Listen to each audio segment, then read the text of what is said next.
পদ্মার তীরে দাঁড়িয়ে থাকা রূপপুর পারমাণবিক বিদ্যুৎ কেন্দ্র এখন শুধু একটি প্রকল্প নয়, বাংলাদেশের উন্নয়ন যাত্রার সাহসী প্রমাণ।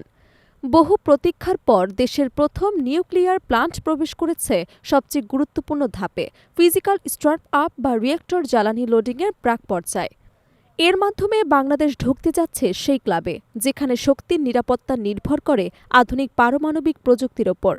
দেশের শক্তিচিত্র বদলে দেওয়ার এই উত্তেজনাপূর্ণ মুহূর্তে চলছে আন্তর্জাতিক বিশেষজ্ঞদের কঠোর মূল্যায়ন এবং নিরাপত্তা যাচাই। সব অনুমোদন মিললেই প্রথমবারের মতো জ্বলে উঠবে রূপপুরের রিয়েক্টর। ঈশ্বরদীতে নির্মিত রূপপুর পারমাণবিক বিদ্যুৎ কেন্দ্র দীর্ঘদিন ধরে বাংলাদেশের জ্বালানি খাতের স্বপ্ন এবং উচ্চাকাঙ্ক্ষাকে ধারণ করে এসেছে। আর সেই স্বপ্ন বাস্তবায়নে রূপ নিতে চলেছে কেন্দ্রের ফিজিক্যাল স্টার্ট আপ ধাপ, যেখানে রিয়েক্টর প্রথমবারের মতো পারমাণবিক জ্বালানি লোড করা হবে। সেই গুরুত্বপূর্ণ মুহূর্তের একেবারে দোরগোড়ায় দাঁড়িয়ে প্রকল্পটি। বর্তমান অবস্থা অনুযায়ী কেন্দ্রটি এখন রিয়েক্টর করে জ্বালানি প্রবেশ করাতে চূড়ান্ত অনুমোদনের অপেক্ষায়। এই প্রক্রিয়াটি শুরুর আগে আন্তর্জাতিক মানদণ্ড অনুসারে বেশ কয়েক দফা মূল্যায়ন জরুরি। এর অংশ হিসেবে বাংলাদেশ পারমাণবিক শক্তি নিয়ন্ত্রণ কমিশন, রাশিয়ার শিল্প এবং কর্মক্ষেত্র নিরাপত্তা তদারকি সংস্থা বিওপসটি এবং দেশটির অন্যান্য রেগুলেটরি সংস্থার সমন্বিত একটি বিশেষজ্ঞ প্রতিনিধি দল সম্প্রতি রূপপুর প্রকল্প পরিদর্শন করেছে। তারা রিয়েক্টর বিল্ডিং, কন্ট্রোল সিস্টেম, নিরাপত্তা অবকাঠামো, রেডিয়েশন প্রোটেকশন ব্যবস্থা এবং ফুয়েল লোডিংয়ের সার্বিক প্রস্তুতি মাঠ পর্যায়ে পরীক্ষা করে দেখেছে। ফিজিক্যাল স্টার্ট আপ ধাপটি নিউক্লিয়ার প্লান্ট চালুর সবচেয়ে জটিল এবং সংবেদনশীল অংশ হিসেবে বিবেচিত। এখানে রিয়েক্টরে নির্দিষ্ট মানের পারমাণবিক জ্বালানি স্থাপন করা হয়, যার পর থেকে পাওয়ার স্টার্ট আপ অর্থাৎ নিয়ন্ত্রিতভাবে পারমাণবিক বিক্রিয়া শুরু করার প্রাথমিক পরীক্ষা চালানো সম্ভব হয়।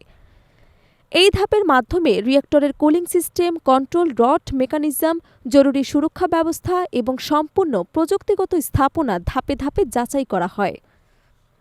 রূপপুর বিদ্যুৎ কেন্দ্র পরিচালনাকারী প্রতিষ্ঠান nuclear power plant company Bangladesh লিমিটেডের ব্যবস্থাপনা পরিচালক ড জাহিদুল হাসান জানান, ফিজিক্যাল স্টার্ট আপের প্রস্তুতির অংশ হিসেবে ইতোমধ্যেই ৩টি বড় আন্তর্জাতিক মানের মূল্যায়ন সফলভাবে সম্পন্ন হয়েছে। এসব মূল্যায়নে নিরাপত্তা, সুরক্ষা, সেফগার্ড এবং অপারেশনাল প্রস্তুতির প্রতিটি মানদণ্ড গভীরভাবে পরীক্ষা করা হয়েছে। তিনি বলেন, বিশ্বমানের নিউক্লিয়ার স্ট্যান্ডার্ড অনুসরণ করে রূপপুর প্রকল্পের প্রতিটি ধাপ সম্পন্ন হয়েছে। নিরাপত্তা আমাদের সর্বোচ্চ অগ্রাধিকার।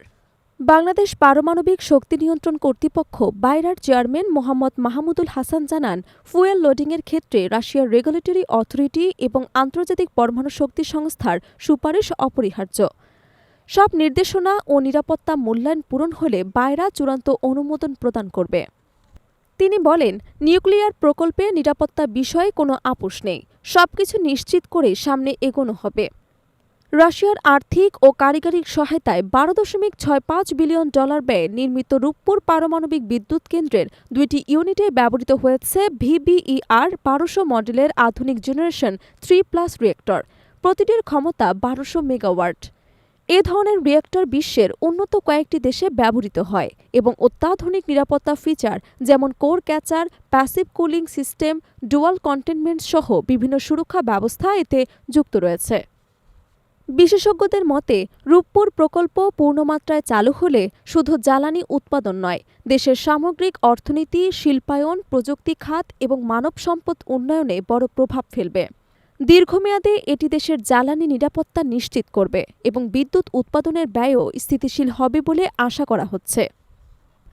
আন্তর্জাতিক মূল্যায়ন ও নিরাপত্তা যাচাই সম্পন্ন হবার পর যখন রিয়েক্টরে প্রথম জ্বালানি লোড করা হবে, তখন বাংলাদেশ এক নতুন অধ্যায় প্রবেশ করবে পারমাণবিক বিদ্যুৎ যুগে। সেই উত্তেজনাপূর্ণ মুহূর্তের অপেক্ষাতেই এখন দেশের শক্তি খাত।